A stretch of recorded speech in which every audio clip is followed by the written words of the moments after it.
It's a movie about young dancers who are enjoying their last rehearsal for a show, and they start partying, and suddenly things start getting tricky and wrong, and then you understand why.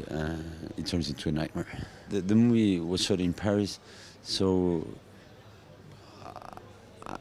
after going to some voguing ballrooms that really excited my eyes and my brain, I went to some crump events, and I went a lot to the websites where I could see girls doing whacking battles, and asking people which other kind of street dances they knew that were really impressive.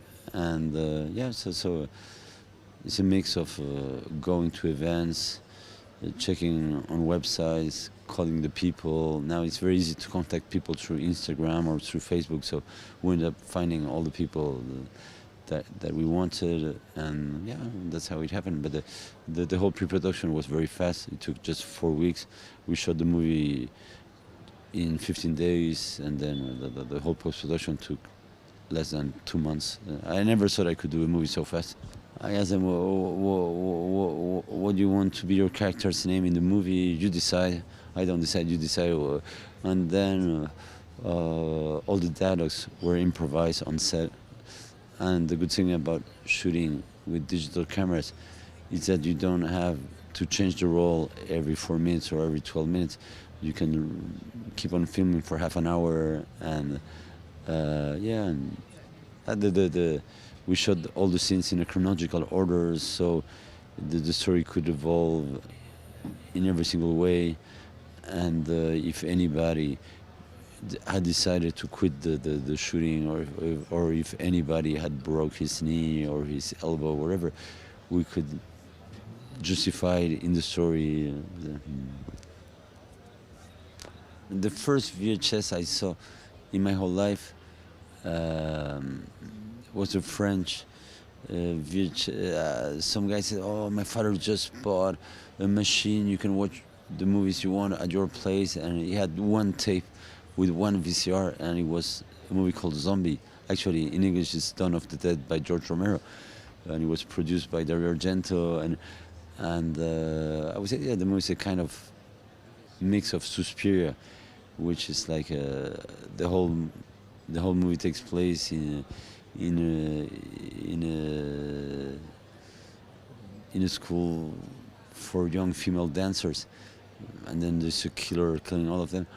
And the Dawn of the Dead, which takes place in a supermarket, the whole movie, in which like people living dead are turning other people into zombies too. So it's probably those are the two main references that I had in mind when I did this one. We had to deal the music rights before shooting the movie, because we wanted them to dance on the right music.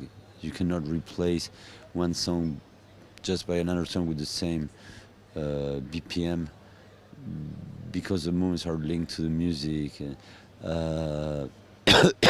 So yeah, I did a selection of what I saw was the best dance and electronic music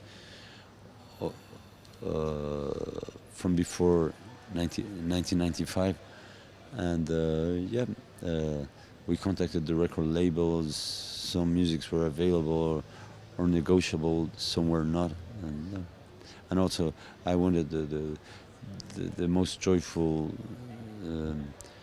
musics to be in the first half of the movie, and the more stressful ones to be on the second half. It's a true story, but we didn't keep the names, because then if you do a movie about real events, the families can be upset if anything changes. Oh, this is not really how it happened. So we decided with my line producer, who was obsessed with that story, to not link it to the real events that happened. So no one can complain that there are differences between what happened. And I know the survivors were traumatized, so it's blackouts, and it always happens like that when like collective events, mass events happen, you try to guess why people are crazy, um, why did the massacre, and the only real point of view is the addition of all the private points of view. And it's a bit also like the story of, how can you do a movie about the Guyana People's Temples massacre? The survivors can tell, but also many of those survivors just don't want to talk about it anymore because they're in a state of shock for the rest of their lives. But other than that, I didn't expect this movie because it was just bought for the American release by A24, who had never released a foreign movie. And it seems they want to make it big, and for you never know in advance which movies are gonna reach a big audience and which one are not. I thought Enter the Void would be a commercial success, and it was a total commercial failure. I thought Love would be a commercial success, and it just got back the money that it cost. But for me, Irreversible was meant to be a commercial failure, and probably it's the only commercial success I have in my pocket to this day. But like the young kids love me, like especially Enter the Void. Wherever I go, all the kids who start smoking joints at 13, 14, they have seen Enter the Void before smoking their first joint. Sometimes you always dream of seeing a movie that you haven't seen before.